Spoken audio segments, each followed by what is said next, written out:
Incognito mode is a popular feature on web browsers that allows users to browse the internet without leaving any trace of their activity on the device.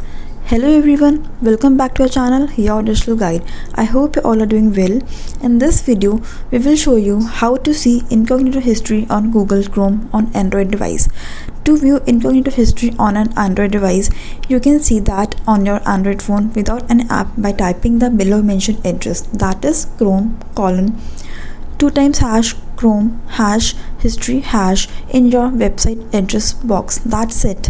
If you found this video helpful, give this video a thumbs up. You can drop your queries in the comment section below, and for more such informative videos, do subscribe to this channel and don't forget to press the bell icon so that you never miss an update from your digital guide.